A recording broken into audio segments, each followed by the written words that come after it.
What's going on, YouTube? Happy January 2nd. Happy New Year 2025. Your pal Zanhara, 50-year-old plus app driver, non-smoker, non-drinker, life improver, gig worker, gig apper coming at you from Worcester, Massachusetts. Actually, that's an electoral map of Worcester, Massachusetts right here. I don't even have to do like fancy editing. I just move around my house and show you things. But that's my city. Population a bunch, 250,000 or so folks. Home of the Worcester Red Sox, and home of me for the last 20 some odd years. Went to school in Boston, lived out in Boston for some years. My early office days, career days, before I pursued other interests, writing and poetry and organizing and teaching and stuff like that. But these days, since pandemic, I'm into the gig work for a number of reasons, mostly because I had a bunch of elder care issues with my parents, and inheriting a big old silly Victorian house that's beautiful but is falling apart, and trying to figure out what I'm going to be doing for the next year or two. Gig work has really come into play. It's huge for me. I like it a lot. It's kind of fun. It keeps me really active, and the money is what I'm comfortable with the money. I like money. I've never really been huge into money. I've always been into doing work that interests me and trying to follow some dreams, and to varying levels of success, in the sense that I made a living doing stuff that I really love doing, but I didn't really save any money, or I fell into some pretty decent debt, which is the American way. But I'm getting out of that, and gig apping has been a really consistent form of income for me, and I think the key to that has been multi-apping, using multiple apps. A question here that I'm posing today is DoorDash Platinum worth it for drivers? It's been covered by many other drivers. I'm throwing in my 2 cents, my experiences. I'm just going to say tonight, some quick stats for tonight. I got $80 on DoorDash. There you see January 5th, January 2nd, 2025. Lists 7 hours that the app was on, but really I just scheduled that. I took about 40 minutes off for bathroom breaks and getting gas in the car and snacks and stuff. But pretty much from 4:30 till about 10:30, I was pretty active. So I made 80 on DoorDash, which a year ago, I would have said that's a pretty decent night for a Thursday, after a major holiday, and, people haven't really gotten paid yet, or people are still coming off the holidays with all their expenses and whatnot. That's it's not anything to write home about, but it's all right. It's not all right, folks. The reason why is that in that same 6 hours, if you look at my Grubhub, Actually, it says January 3rd, but it's midnight.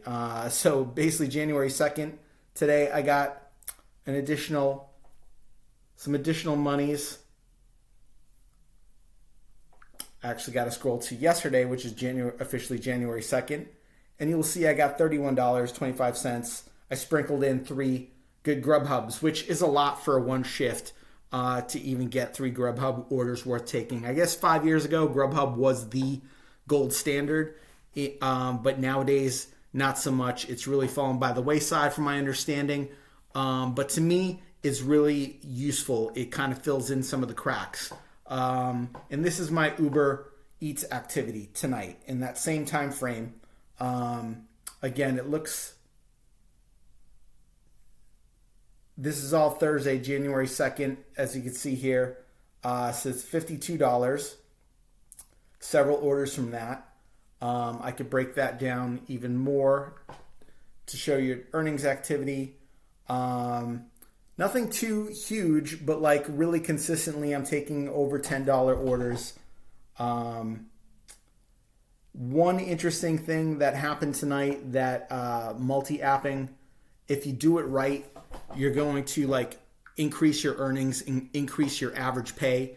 Is tonight, I don't know, I hit like a dead hour, like which was really strange. Usually Thursday night dinner are decent, but I hit a dead hour where it's like 6:45 p.m. to 7 p.m. There's just nothing. I'm not getting any offers, or the offers I'm getting are horrible. So I take an $8 shop order for Uber Eats. It's like, I know there's no tip on it, but it's only 4 items. And I'm like, I'm thirsty. I want to grab myself a drink at the supermarket. So I'm just going to run in there real quick. I left my car running. I run in the store, 2 bags of cookies, a thing of water and a thing of like vitamin water. And before I know it, while I'm there, I already got the shopping cart. I'm already basically done grabbing the 4 items. It's a really short trip. It's like less than 2 miles from the store.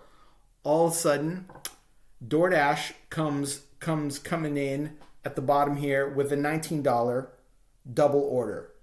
So all of a sudden, my little $8 quick trip has now turned into a $28 to $29 opportunity, because that was only 2 miles, which usually they'll tell you to be very careful. And I'll tell you this too: be very careful accepting multiple orders from different apps, from like the same store. Especially, I'm now rolling with 3 orders, 1 on Uber Eats, 2 on DoorDash, and the danger is that DoorDash is really militant about keeping time. They keep track of lateness and delivering late and inconsistencies like that. Uber Eats, not so much. DoorDash will punish you if you are really late with an order. You will get a strike. If you get 3 strikes, you could get within 100 orders, you could get deactivated, which is not what you want to do. DoorDash is basically the biggest game in town if you're trying to do food delivery orders. I've read anywhere between like they run like 60 to 70% of the market. Uber Eats is kind of like in that 30 place, and Grubhub is kind of like on that 5% of like the overall market. I think it differs from place to place, but that's kind of like what you're dealing with. But in a situation like this, because the Uber Eats order and the DoorDash order were less than 2 miles in the radius of like that supermarket, I could shop all 3 orders and nailed all 3 deliveries. And because the Uber Eats order was a no tip anyway, I delivered that one last. I just delivered the DoorDashes first because I don't want to get on DoorDash's bad side. And the Uber Eats, it's not even all that late. It's like almost like you're stopping for gas. So trust, there's nothing frozen, that's melting. There's not, I wouldn't do this with someone's French fries or getting cold while I'm shopping, groceries. Like, it's just one of those situations where if you're using multiple apps, you pay attention and you have the right situation. I don't do this all the time, but you get correct situations where it's like really valuable tool to use. And all of a sudden, like, your per hour just jumped up. So I'm a big believer in using multiple apps.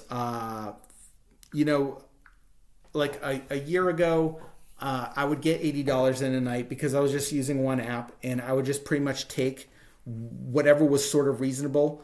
And then, DoorDash introduces the Platinum program, which promises higher access to higher paying orders and the ability to dash now, like, or you're first in line without needing to schedule all the time.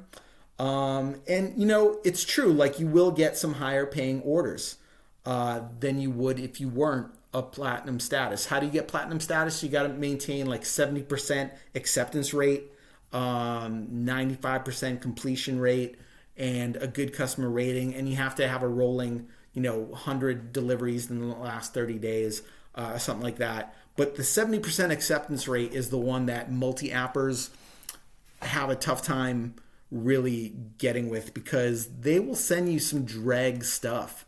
So yeah, you will get that access. You will get a higher priority for like say a $30 order, but how many of those are there?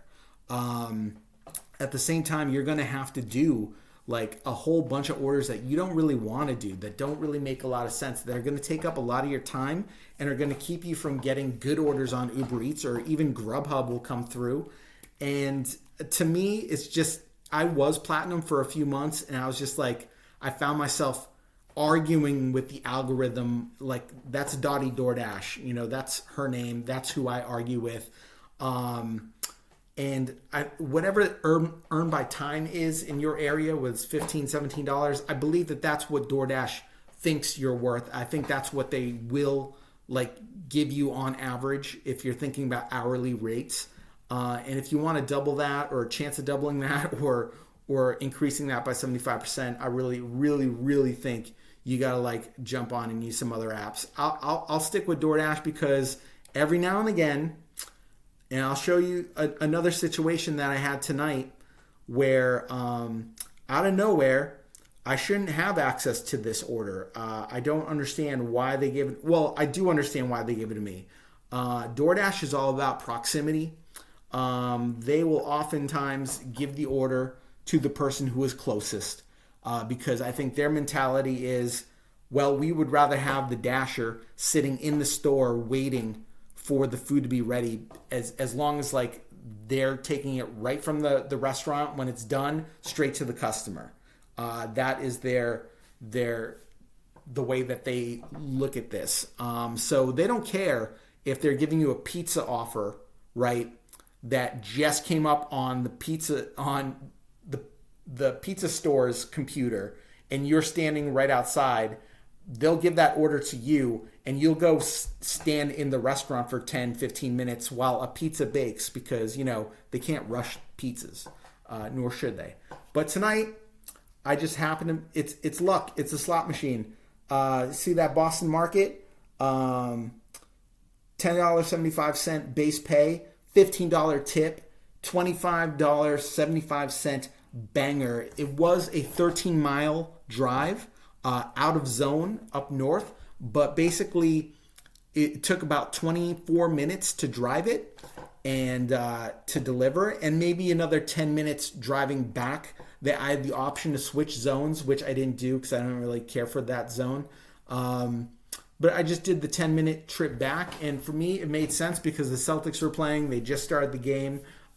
You know, sometimes like I don't want to be in and out shopping all the time. Sometimes I just want to be in the car, snugly, warm. It's getting cold out here. It's windy out here. And the Celtics were starting their game against the Timberwolves. So I managed to catch a good part of that on the radio. And it's just situations where multi-apping is really far and above the best. You get better at it with experience.